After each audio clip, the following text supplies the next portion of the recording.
Hello friends, welcome to Riddhi Siddhi education के इस video के अंदर हम कवर करेंगे जियोग्राफी भूगोल का एक महत्वपूर्ण पार्ट, भारत की भूगोलिक स्थिति, जिसके अंदर हम कवर करेंगे भारत के सीमावर्ती देश, भारत का अक्षांशीय और देशांतरीय विस्तार, भारत के जितने भी हमारे दूरस्थ बिंदु हैं, जो वो चाहे हो सकता है सबसे उत्तरी बिंदु, सबसे पूर्वी, सबसे पश्चिमी, सबसे दक्षिणी बिंदु।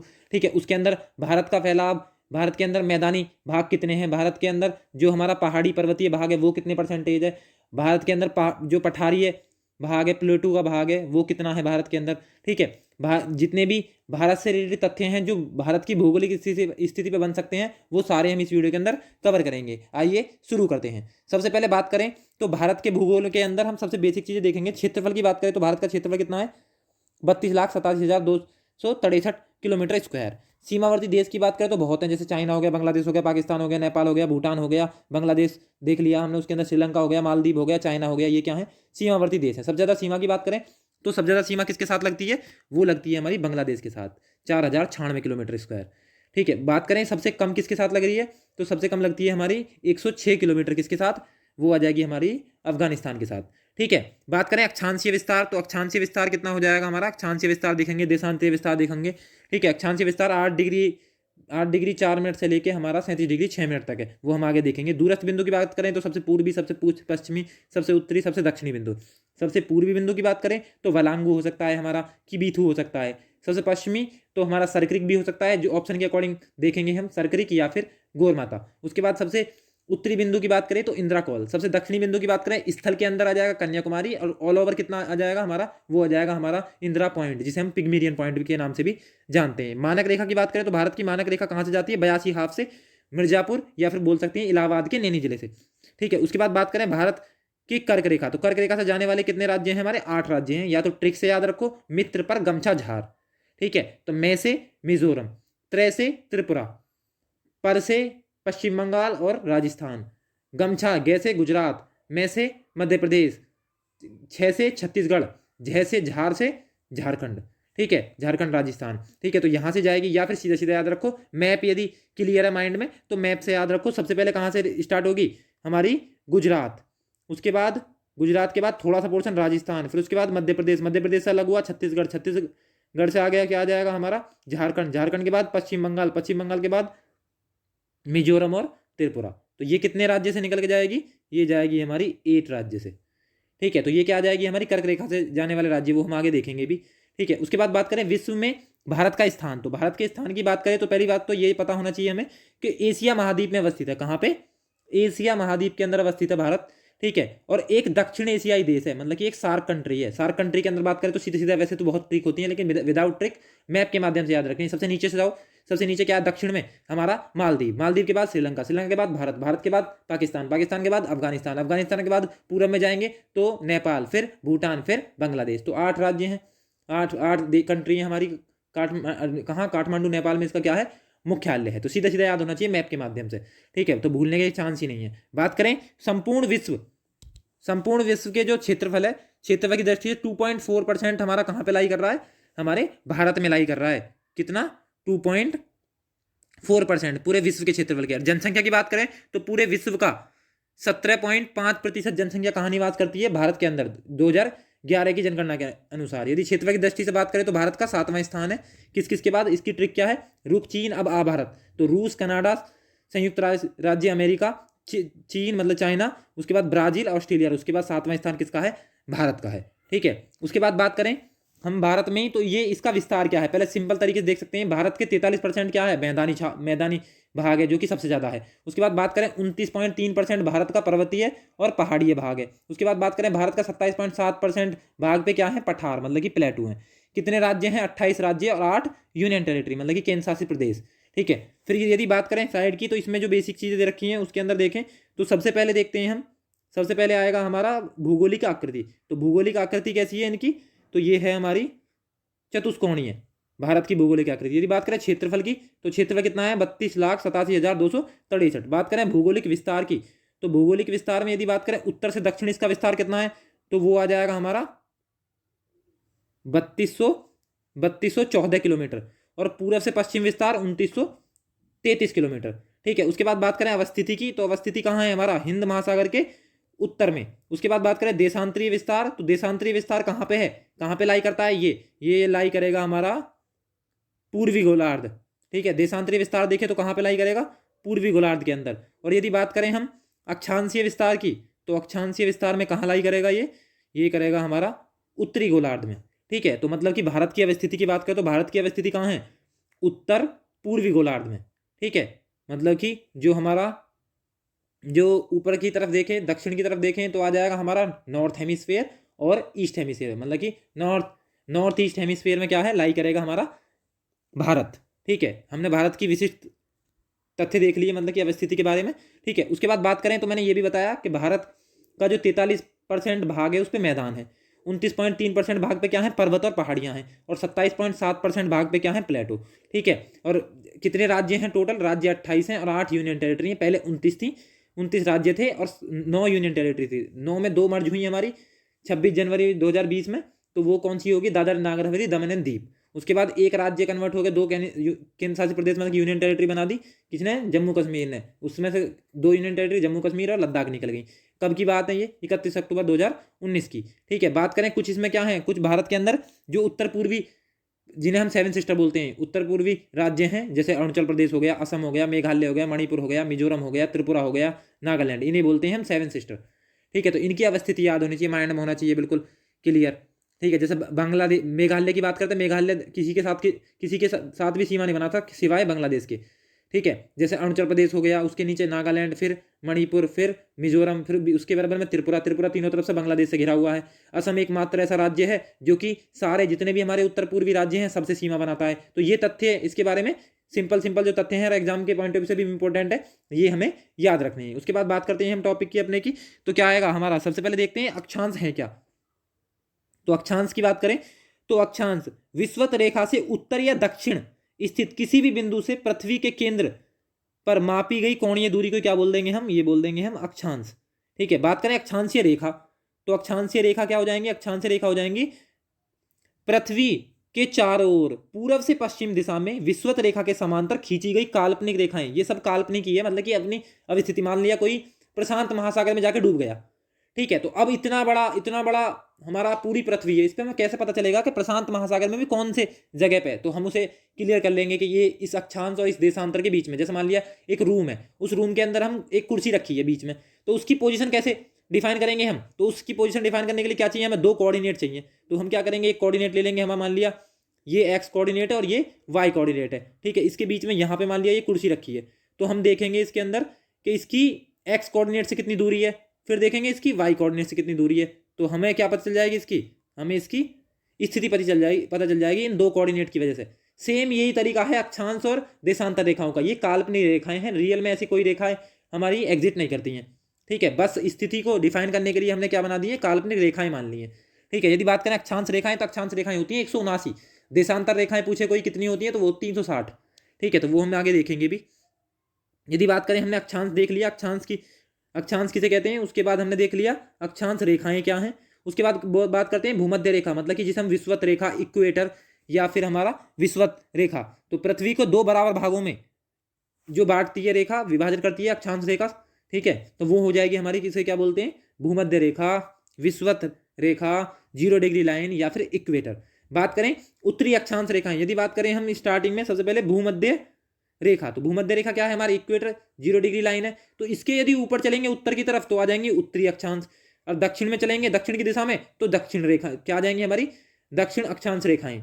ठीक है, बात करें विषुवत वृत्त, तो विषुवत वृत्त का मतलब क्या हुआ, ये जो बीच की रेखा है वही, तो विषुवत वृत्त क्या है, इसका अन्य नाम क्या है, भूमध्य रेखा, जैसा कि मैंने भी बताया, इसी का नाम है इक्वेटर। ठीक है, यदि बात करें विषुवत रेखा में, तो उत्तर में क्या होगा, उत्तर में विषुवत रेखा के उत्तर में क्या होगा, नॉर्मल सी बात है, उत्तरी गोलार्ध, और विषुवत रेखा के दक्षिण में क्या होगा, दक्षिणी गोलार्ध। बात करें अक्षांश का मापन, तो वो क्या होगा, जो हमारा अंश, मिनट और सेकंड द्वारा क्या होगा हमारा अक्षांश का मापन, जैसे हमने अभी देखा ना 8 डिग्री 4 मिनट, इसी में 5 सेकंड, तो मतलब कि किसमें, डिग्री में, मतलब अंश में, मिनट में और सेकंड में क्या होगा, अक्षांश का मापन होगा। उसके बाद बात करें हम, तो आ जाएगा हमारा इसी की स्थिति, तो स्थिति की बात करें, जैसे मान लिया कहाँ इसकी अवस्थिति कहाँ पे है, मतलब कि जो अक्षांशीय विस्तार है, डिग्री में बात करें तो डिग्री में क्या होगा, यदि बात करें सबसे दक्षिणी बिंदु तो 8 डिग्री 4 मिनट पे है क्या, कन्याकुमारी। यदि बात करें हम सबसे उत्तरी बिंदु तो 37 डिग्री 6 मिनट पे क्या है हमारा, इंद्राकौल। ठीक है, तो जैसा कि हम यहाँ पे देख भी सकते हैं, ये वाला पोर्शन आएगा हमारा यहाँ। ठीक है, तो ये क्या हो जाएगा, ये सबसे दक्षिणी हो जाएगा लद्दाख में, इंद्राकौल। और यदि बात करें भूमि के क्षेत्र का तो सबसे दक्षिणी क्या आ जाएगा, सबसे उत्तरी हो गया इंद्राकौल। ठीक है, और सबसे दक्षिणी क्या हो जाएगा हमारा, इंदिरा पॉइंट। यदि बात करें पूरे भारत का सबसे दक्षिणी हिस्सा तो वो तो आ जाएगा हमारा इंदिरा पॉइंट, यहाँ होगा अंडमान निकोबार द्वीप समूह में यहाँ। ठीक है, और यदि बात करें खाली अपनी भौगोलिक स्थिति का तो कन्याकुमारी आ जाएगा सबसे दक्षिणी। बात करें सबसे पूर्वी तो या तो वलांगू या फिर किबिथू। सबसे पश्चिमी की बात करें तो या तो सरक्रिक या गोरमाता।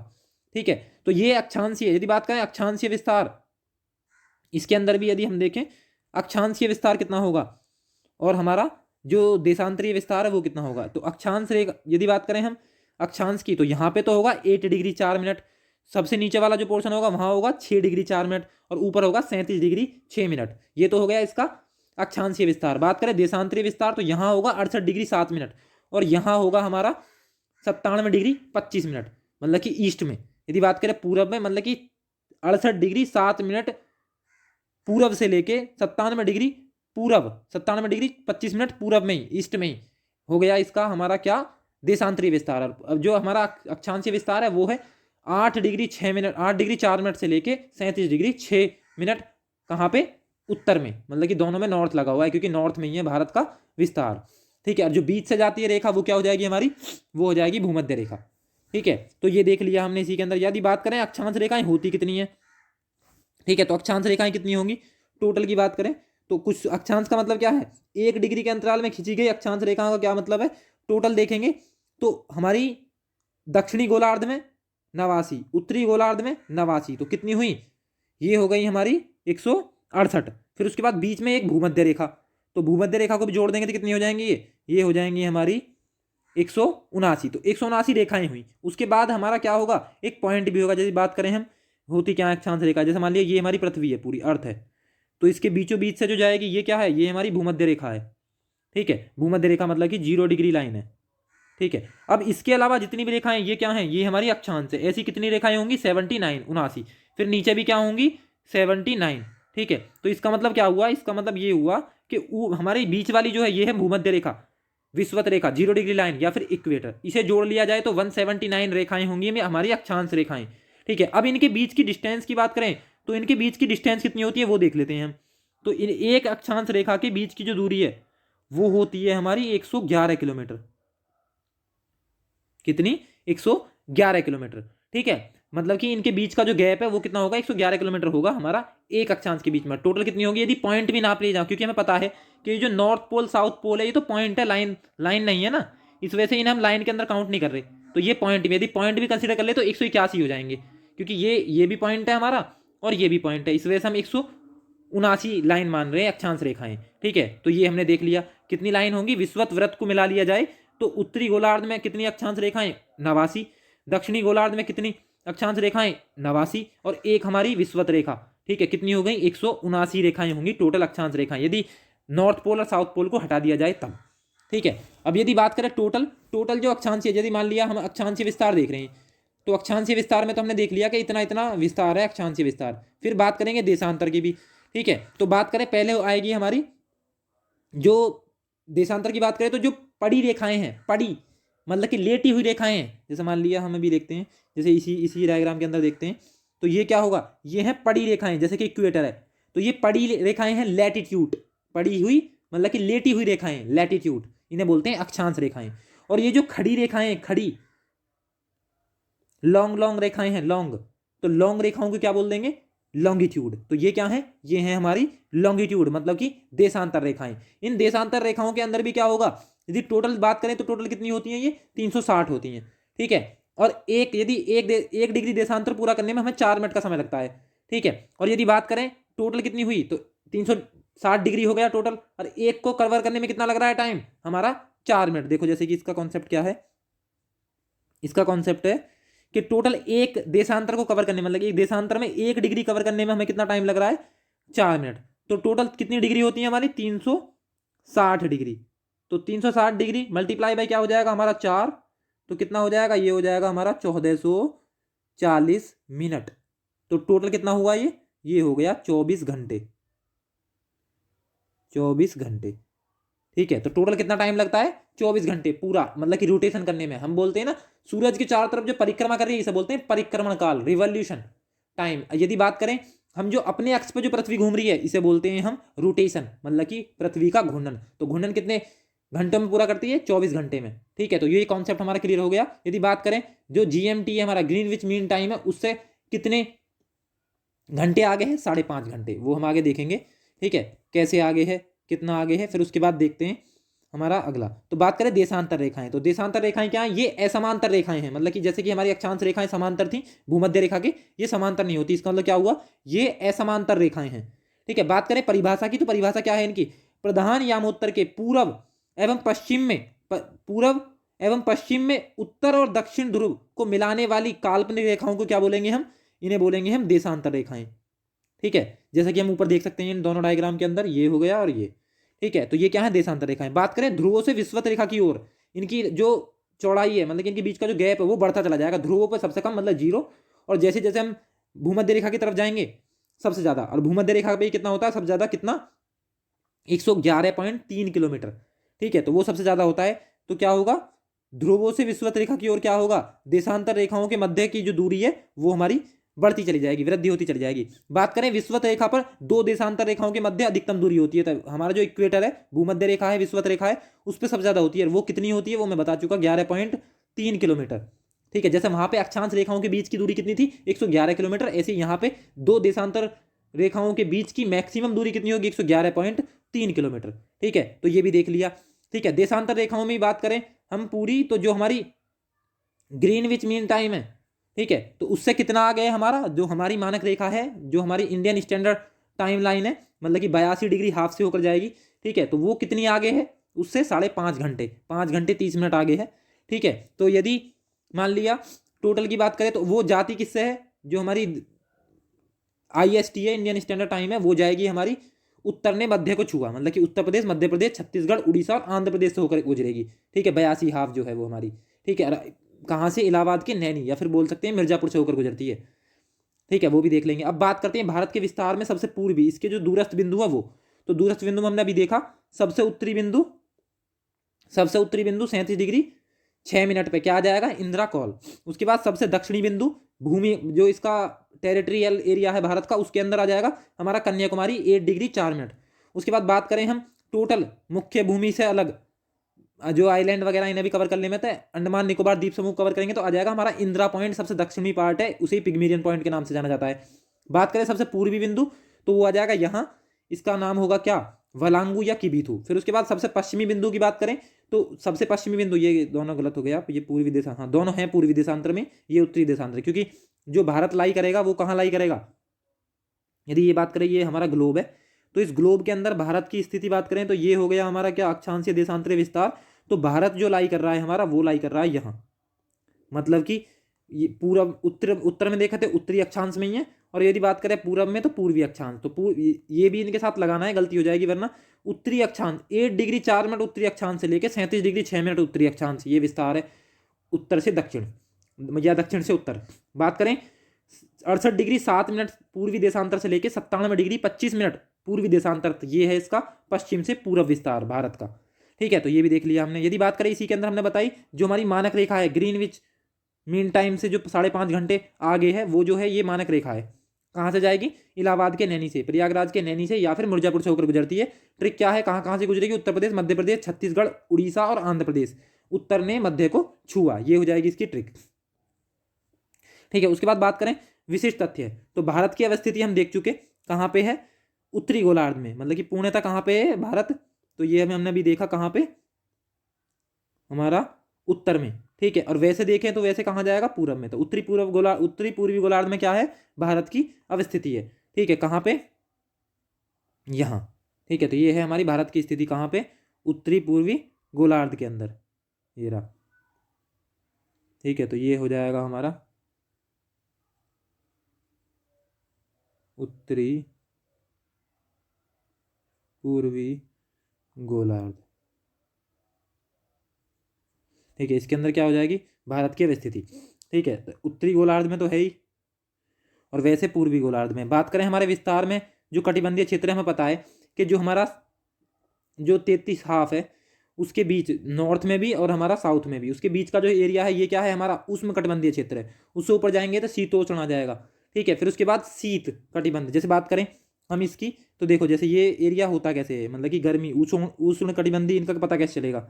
मान लिया ये है ग्लोब, इस ग्लोब में हम जानते हैं कि ये वाला पोर्शन क्या है, ये है हमारी भूमध्य रेखा 0 डिग्री लाइन।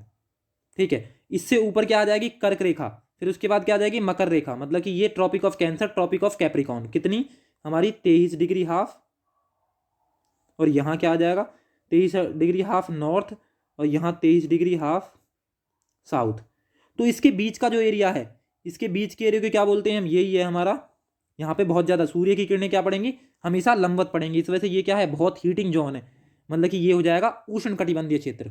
इसके ऊपर जाएंगे, सबसे दक्षिण में जाने की कोशिश करेंगे, तो सबसे दक्षिण में क्या आ जाएगा हमारा, यहाँ पे।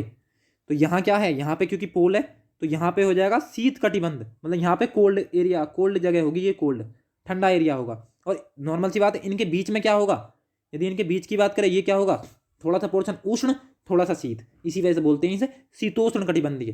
तो सबसे ऊपर जो ये टुंड्रा टैगा वाला पार्ट है, जो हमारा टुंड्रा टैगा होता है, ये है हमारा टुंड्रा टैगा। यहाँ पे बहुत ज़्यादा ठंडा क्षेत्र है ये। इनके सबसे बीच में विषुवत रेखा के पास वाला एरिया गर्म है, इस वजह से क्या बोलेंगे, हीट आती है यहाँ पे, तो उष्ण कटिबंधीय है। सबसे वो पोल्स के पास शीत कटिबंधीय है, और इन दोनों के बीच में क्या आ जाएगा, दोनों का कॉम्बिनेशन, मतलब कि ये आ जाएगा शीतोष्ण कटिबंधीय। तो भारत भी कहाँ लाई करता है, उष्ण कटिबंधीय में, और शीतोष्ण कटिबंधीय के बीच लाई करेगा भारत भी।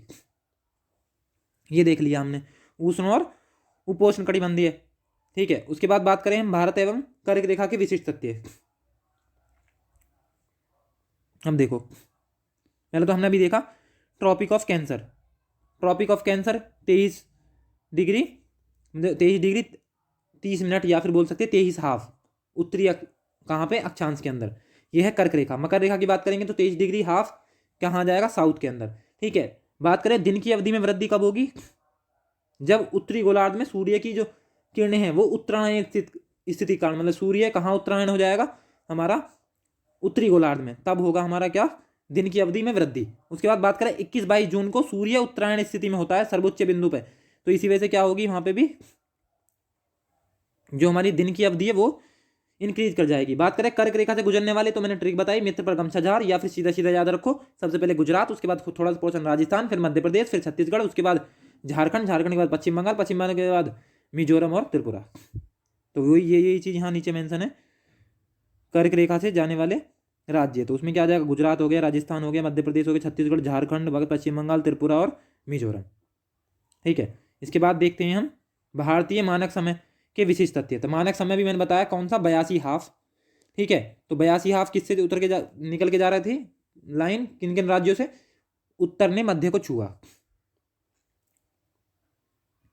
ठीक है, तो उत्तर ने मध्य को छुआ मतलब उत्तर प्रदेश, मध्य प्रदेश, छत्तीसगढ़, उड़ीसा और आंध्र प्रदेश। बात करें अन्य नाम क्या है इसका, मानक रेखा का, तो ये आ जाएगा हमारा प्रमाणिक मध्याह्न रेखा।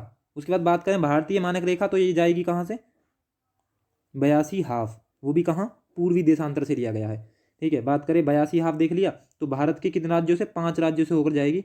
5 राज्य में कौन कौन से आ जाएंगे हमारे, पहले उत्तर प्रदेश, मध्य प्रदेश, छत्तीसगढ़, उड़ीसा और आंध्र प्रदेश, मतलब कि मध्य ने, उत्तर ने मध्य को छुआ।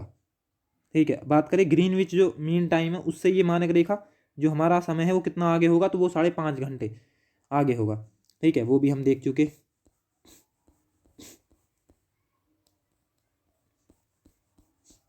फिर बात करें हम आगे, तो कितने घंटे में रोटेशन कर लगाती है पृथ्वी अपने अक्ष पर, जो रोटेशन है घूर्णन करती है, तो वो भी कितना आ जाएगा, वो आ जाएगा हमारा 24 घंटे। वो मैंने बता दिया कैसे निकल के आया।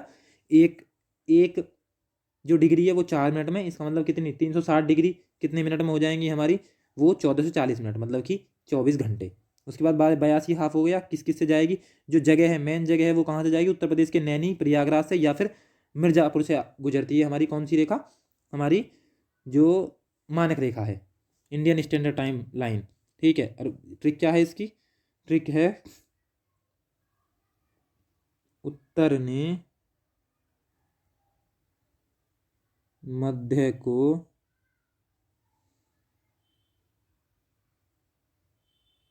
छुआ।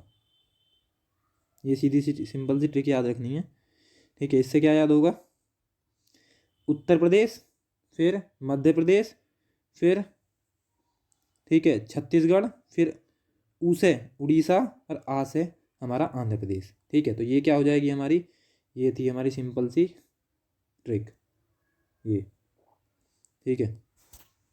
उसके बाद बात करते हैं हम, तो कुल देशांतर रेखाएं, तो मैंने वैसे ही बता दिया स्टार्टिंग में, कुल देशांतर रेखाएं कितनी है। देशांतर का मतलब क्या है, ये जो हमारा ग्लोब था, ठीक है, इस पे कितनी देशांतर रेखाएं हैं। तो देशांतर रेखाएं क्या होंगी, ये वाली पोल को मिलाने वाली, ये है हमारी लॉन्गिट्यूड जो लाइन थी वो। तो सबसे ज़्यादा डिस्टेंस कहाँ होगी, भूमध्य रेखा पर कितनी होती है, 111.3 किलोमीटर। और सबसे कम कहाँ होगी, पोल्स पर। ये है हमारी देशांतर रेखाएं, कितनी होती हैं। यदि बात करें पूर्व के अंदर, तो टोटल यदि इस तरफ की बात करें 360, इस तरफ की बात करें तो 360, टोटल कितनी, वो 180 इधर और 180 इधर, तो टोटल कितनी हुई 360। तो टोटल रेखाएं कितनी है हमारी, ये हो जाएंगी 360, 180 पूरा, 180 पश्चिम।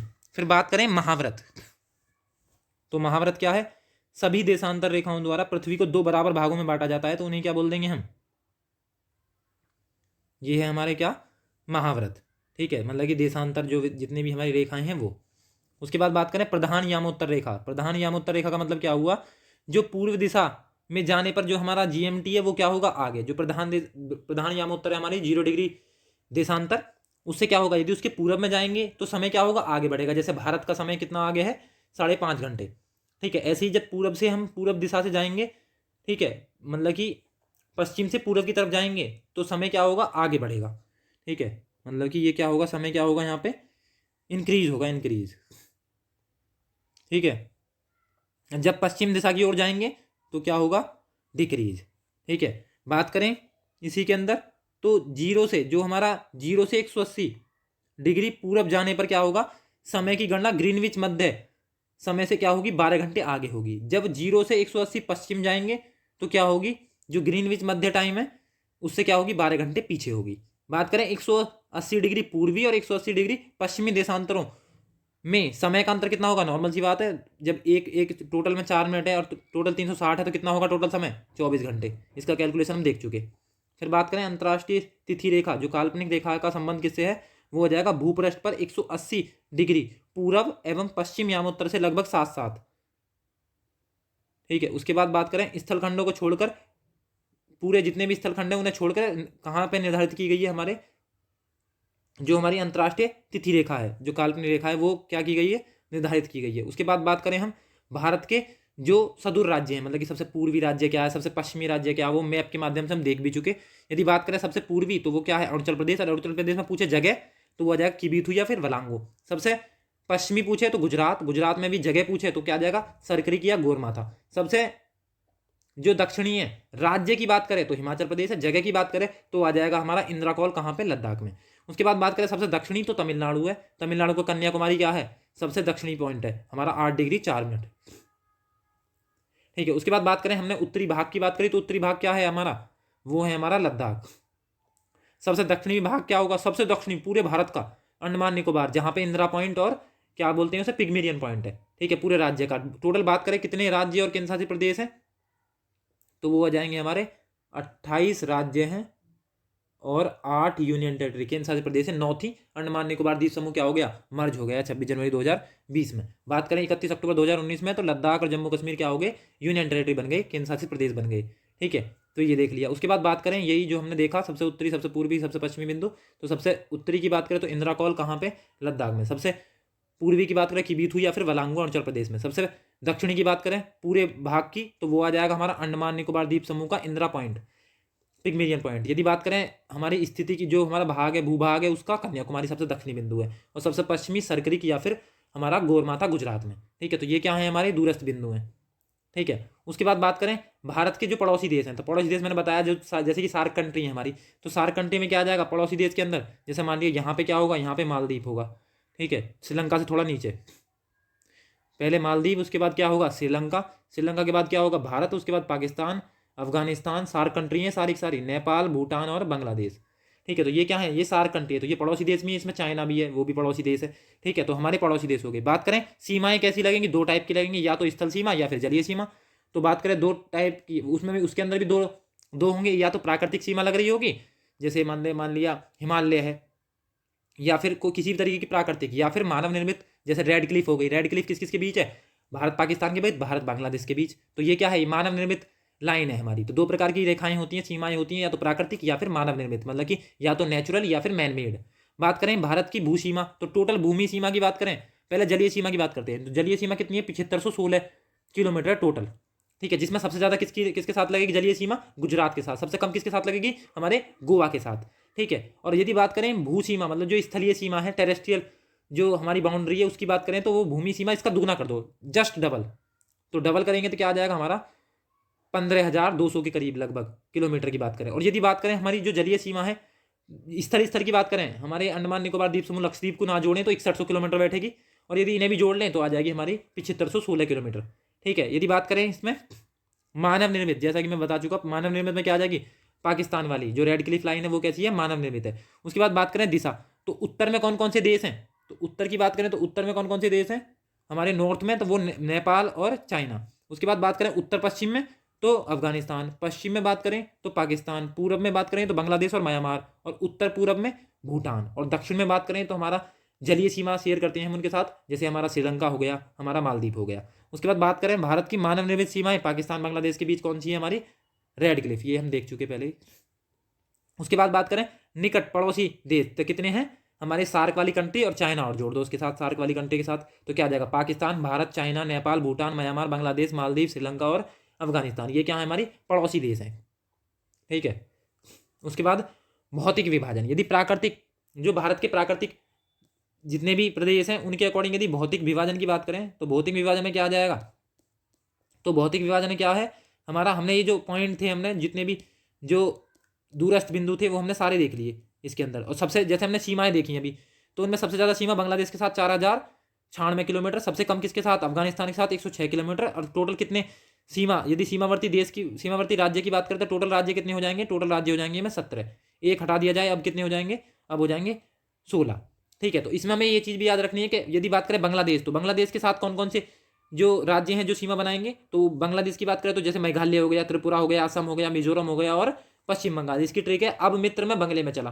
ठीक है, तो वो याद रख लेंगे। लेकिन मणिपुर और नागालैंड हमारे बहुत बार क्वेश्चन में रिपीट हुआ है ये, तो बांग्लादेश के साथ नहीं लगा था हमारा कौन, मणिपुर और नागालैंड। ठीक है, तो ये बांग्लादेश के साथ नहीं सीमा शेयर करते। जैसे बात करें भूटान, तो भूटान के साथ सिक्किम लगाएगा, अरुणाचल प्रदेश लगाएगा, असम लगाएगा और पश्चिम बंगाल शेयर करेगा। बात करें म्यांमार की, तो म्यांमार हमारे कहाँ है, हमारे पूरब में। तो जैसे अरुणाचल प्रदेश, नागालैंड, मणिपुर और मिजोरम किसके साथ सीमा शेयर करेगा, वो करेगा हमारा म्यांमार के साथ। उसके बाद बात करें हम म्यांमार के बाद क्या क्या हमारा आ जाएगा, जैसे मान लिया पश्चिम बंगाल, मतलब कि जो हमारा बांग्लादेश है, तो बांग्लादेश किस किसके साथ शेयर करेगा, तो वो आ जाएगा हमारा खाली बांग्लादेश की बात करें तो बांग्लादेश हम देख चुके।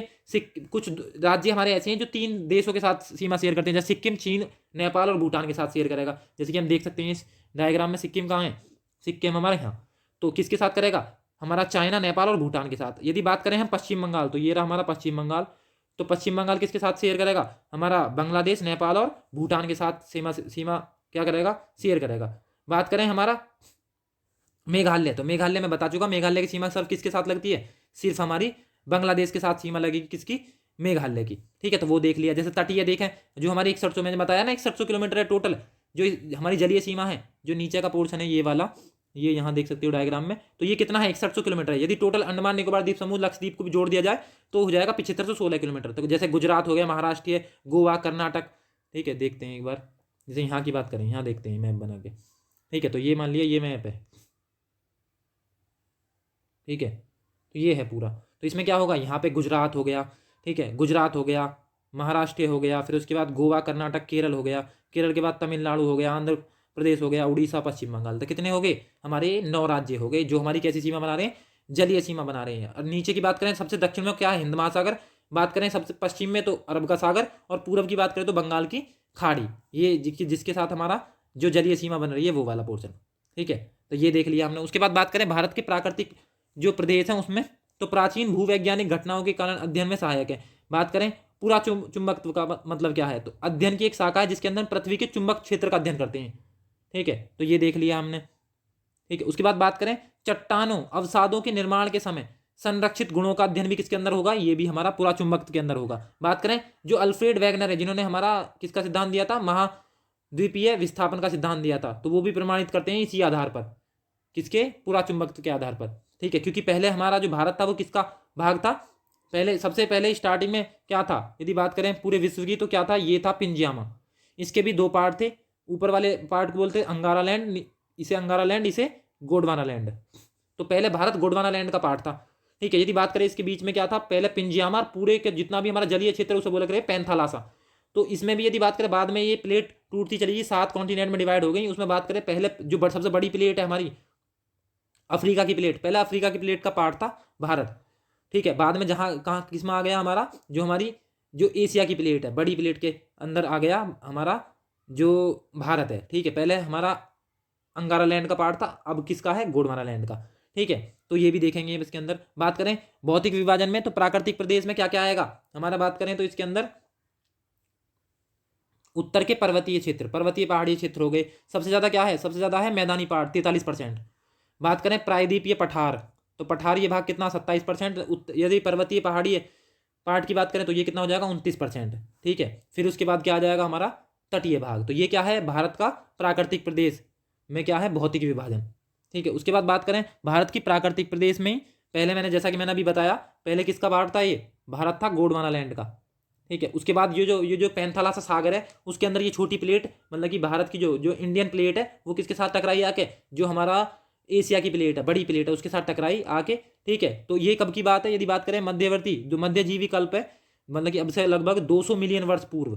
ठीक है, तो तब क्या हुआ था, जो संवहनी धाराओं द्वारा जो गोंडवाना लैंड है उससे हटके कहाँ के आगे लग गया हमारा भारत वाली प्लेट, वो आ गई हमारी एशिया की जो प्लेट है उसके अंदर। तो क्या हो जाएगा, ये कब की बात है, लगभग अब से हमारा 20 करोड़ वर्ष पूर्व की बात है।